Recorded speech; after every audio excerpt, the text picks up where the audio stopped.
কিভাবে দেখা হয় না, আলাদা আলাদা করে হয়তো দেখা হয়। এই জন্য আমার আসলে দেখা করে ভালো লেগেছে। আমার মনে হচ্ছে আমাদের মাঝে মাঝে এরকম যদি বসতে পারি, আমাদের মধ্যকার দূরত্ব তৈরি হবে না, আলাদা করে নতুন করে দূরত্ব তৈরি হবে না। আপনারা যে বিষয়গুলো বলেছেন তার মধ্যে বেশিরভাগ বিষয় হচ্ছে আসলে বিচারাধীন। বিচারাধীন বিষয় আসলে আমার এখতিয়ার নেই, আমার না, মানে বাংলাদেশের কারোর প্রধানমন্ত্রী মাননীয় প্রধানমন্ত্রীর এখতিয়ার থাকে না। তো বিচারাধীন বিষয়গুলোতে দখল সংক্রান্ত যে সমস্ত বিষয় আছে, কিংবা ক তফসিলের সম্পত্তির যে সমস্ত বিষয় আছে, সেগুলো আসলে আমার আপাতত কিছু করণীয় নেই। দেবত্ব সম্পত্তির কথা যেটা বলেছেন, যেটা বিচারাধীন আছে, সেখানে আমার আপাতত কিছু করণীয় নেই। আর যেসব বিষয় আমার করণীয় আছে আমি সেগুলো একটু আলাদা করে বলি। যেমন মনসামুড়ের ওখানে রাস্তা মেরামতের একটা কথা বলেছেন একজন, ওখানে এটা মূলত প্রথম ইউনোর কাছে আবেদন করতে হবে। যদি সেখানে সলভ না হয় তারপর আমার কাছে আসবেন, আমরা ডেফিনেটলি এটা করতে পারবো ইনশাল্লাহ। আর জিআর এর চালের বিষয়ে আপনারা অনেকে বলেছেন নামযোগ্য কিংবা বিভিন্ন মন্দিরের সময় আমরা এটা দেই, কিন্তু আমাদের একটু সামর্থ্যের ঘাটতি আছে। আমাদের একটু উদাহরণ দিই, আমাদের গত বছর এই মানে চলতি অর্থ বছর 30 তারিখে শেষ হচ্ছে, যেটা আমার কাছে আবেদন এসেছে 560টা। 560টা একটু বেশি, 563 এরকম হবে আর কি। আর আমার বরাদ্দ ছিল হচ্ছে 260 মেট্রিক টন। তো দিতে হলে হাফ মেট্রিক টন করে দিতে হয়, যেটা আসলে কারোই কোনো কাজে লাগবে না। তো আলটিমেটলি আমরা যেটা করেছি সেটা হচ্ছে যে ওই প্রথম দিকে যারা আবেদন করেছিলেন তাদেরকে মূলত রেখেছি। আর কিছু আছে যে যারা দীর্ঘদিন ধরে পেয়ে আসছে তাদেরকে আমরা বিবেচনা করার চেষ্টা করেছি। তো এখানে আসলে আমরা মোটামুটি 50% কে দিতে পেরেছি, অনেকেই দিতে পারিনি। সামনের বছর আমরা বরাদ্দ আসলে আমরা ওই যে আগের বছরে যেগুলো রেসিডুয়াল থেকে যাচ্ছে সেগুলো ইনশাল্লাহ তখন বিবেচনা করবো।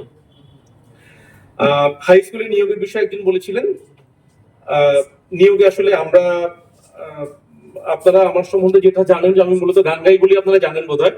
কিন্তু গানের বাইরে আমরা কিন্তু অনেক কাজ করি, কিন্তু বেশি প্রচারিত হয় গানের বিষয়টা। তো আমরা যে কাজই করি আমি ন্যায়সঙ্গত ভাবে কাজ করার চেষ্টা করি। তো যে কোনো নিয়োগ একদম কমপ্লিটলি পারফেক্টলি ফেয়ারলি হবে, এটা নিশ্চিত থাকেন। তো সেখানে কোন রকম পরিচয়ের কারণে কেউ যেমন কোনো সুবিধা পাবে না, কোন রকম পরিচয়ের কারণে কেউ কেউ অসুবিধাগ্রস্ত হবে না, এটা নিশ্চিত থাকবেন ইনশাল্লাহ। ব্যবসায়ীদের ক্ষেত্রে যদি বিপদ আপদ আসে আমরা অবশ্যই সাহায্য করব। একই সাথে একটু উদাহরণ একটু অনুরোধ করব, সেটা হচ্ছে যে আমরা যেন নিয়ম মেনে চলি, আমরা যেন সবাই ব্যবসা যখন করতে নেমেছি দেশের আইন কানুন যেটা আছে, প্রচলিত নিয়ম কানুন আছে, সেগুলো মানতে হবে। বিভিন্ন সময় সরকার কর্তৃক যে সমস্ত নির্দেশনা দেওয়া হয়, যেমন কিছুদিন আগে আমাদের নির্দেশনা ছিল 7টার সময় দোকান বন্ধ করতে হবে, এখন যেমন আছে 9টার পরে 9টার সময় দোকান বন্ধ করতে হবে। তো এই জিনিসগুলো আমাদের মেনে চলতে হবে।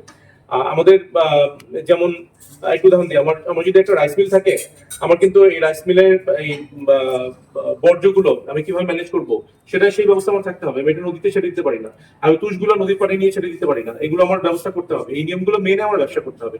এটা শুধু মানে শুধু হিন্দু বৌদ্ধ খ্রিস্টান বলে কথা না, যে কোনো ব্যবসা করার জন্যই নিয়ম মেনে করতে হবে। আমরা যেটাই করি আমরা নিয়ম মেনে করবো। আচ্ছা, কিছু সামাজিক সমস্যার কথা বলেছেন, এই যে লাভ জিহাদের কথা যেটা বললেন, এরকম ইস্যু আসলে বাংলাদেশে আছে বলে আমার এখন পর্যন্ত আমার গোচরে আসেনি। আমি আপনাদের কাছ থেকে প্রথম শুনলাম।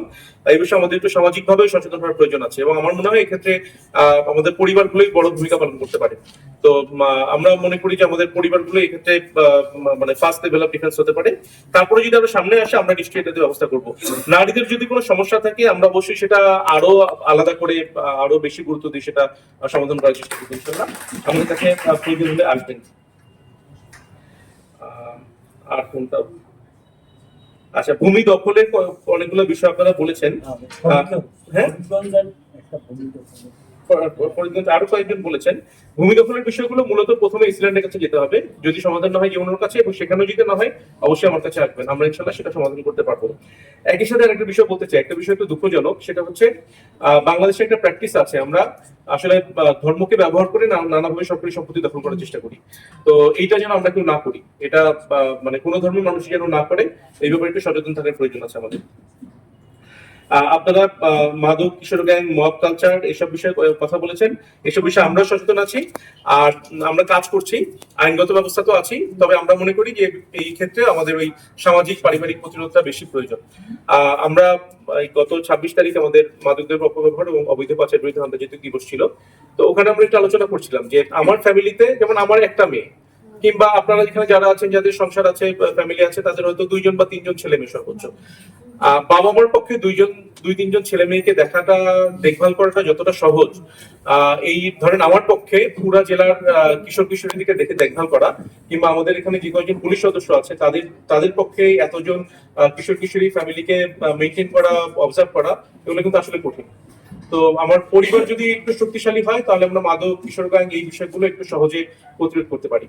আর রাষ্ট্রীয়ভাবে, সামাজিকভাবে আমরা যেটা করতে চাই, বা ইতিমধ্যে আমরা কাজ শুরু করেছি, সেটা হচ্ছে 1 নম্বরে সংস্কৃতি চর্চা, 2 নম্বরে খেলাধুলা, এবং 3 নম্বর হচ্ছে আমরা যে ধর্ম বিশ্বাস করি সেই ধর্ম চর্চা করা।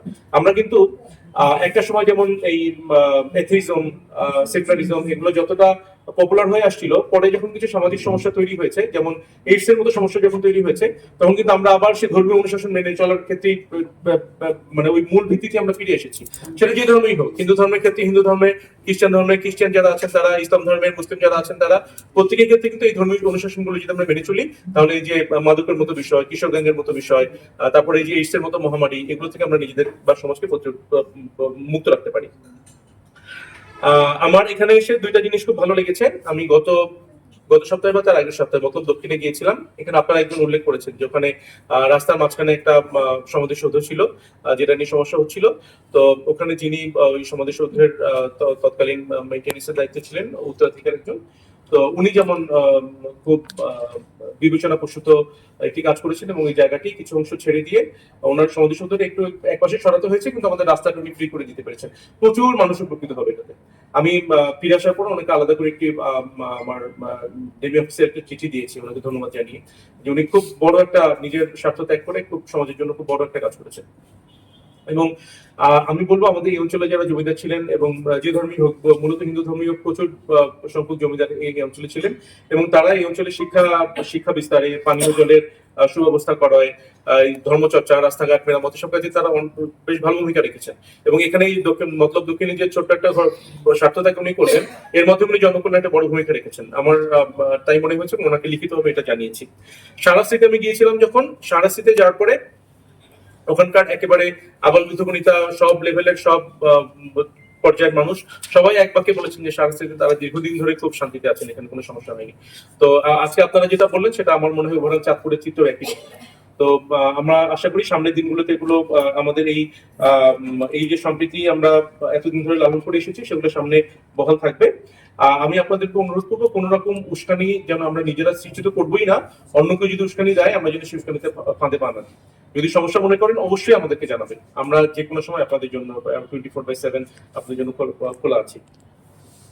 আর আপনাদের নিজস্ব যে সমস্ত ধর্মীয় উৎসব আছে, ধর্মীয় রীতিনীতি আপনাদের পালন করতে হয়, সেগুলো আপনার নির্ভয় পালন করতে হবে। আমরা বাংলাদেশে যে কোনো ধর্মের মানুষ তার ধর্মীয় আচার আচরণ, রীতিনীতি, ধর্মীয় উৎসব আমরা যেন নির্ভয় পালন করতে পারি, এই ব্যাপারে আমরা সর্বোচ্চ সক্রিয় আছি। এরপর এই ব্যাপারে যদি আপনার কোনোভাবে বাধাগ্রস্ত হন, আমরা কাউকে সেটাতে ছাড় দেবো না, এটা আপনারা নিশ্চিত থাকবেন। আচ্ছা, আমি এখানে একটা বিষয়, আমাদের এখানে খ্রিস্টান কেউ আছেন আজকে? আমাদের কমিটি আছে। আচ্ছা আচ্ছা আচ্ছা, ঠিক আছে, না বসেন, ঠিক আছে, একটু বক্তব্য শুনতে পারলে ভালো হতো, পরে অন্য সময় কথা বলবো ইনশাআল্লাহ। বুদ্ধিস্ট কেউ আছে? চাঁদপুরেই নাই, জেলাতেই নেই। চাঁদপুরে আমাদের যে আছে, ত্রিপুরা আমাদের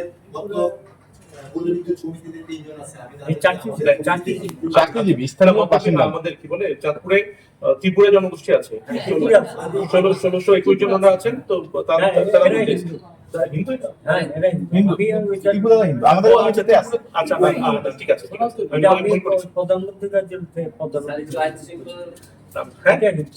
আইন শৃঙ্খলা কমিটির কথা বলেছেন আপনারা। আইন শৃঙ্খলা কমিটিতে আগে যেটা ছিল, আইন শৃঙ্খলা কমিটি রিসেন্টলি রিফর্ম হয়েছে এই গভর্নমেন্ট আসার পরে। এখন হচ্ছে ওইরকম মানে সম্প্রদায় ধরে বলা নেই কিছু, এখন যেটা বলা আছে স্থানীয় গণ্যমান্য ব্যক্তিবর্গ, রাজনৈতিক ব্যক্তিবর্গ, এইভাবে বলা আছে। তো সেখানে আমি চেষ্টা করবো আমাদের প্রত্যেকটা উপজেলা এবং জেলা পর্যায়ে অন্তত একজন হলে যেন আপনাদের প্রতিনিধি থাকেন, সেটা সম্প্রীতি সমাবেশ। আর সম্প্রীতি সমাবেশ, আমরা সম্প্রীতি সমাবেশে আমাদের প্রতিনিধি রাখার কথা বলছিলাম। সমাবেশ আপনাদের থাকতেই হবে, সমাবেশ তো এক পক্ষেই হয় না। আর কোনো বিষয় আছে আমি বলিনি বা আপনারা জানতে চান এরকম? আপনারা বলেছিলেন আমি বলিনি, এরকম কিছু আছে? আর না, ঠিক আছে, আচ্ছা ঠিক আছে, সব আচ্ছা, মনিটরিং সেলটা আমরা বিবেচনা করবো, আমি এটা নোট করেছি, যদি সম্ভব হয় এটা আমরা করতে ইনশাআল্লাহ। তো আপনারা সবাই ভালো থাকবেন, আমরা ইনশাআল্লাহ একসাথে সবাই চাঁদপুরের জন্য, বাংলাদেশের জন্য কাজ করবো। আসসালামু আলাইকুম।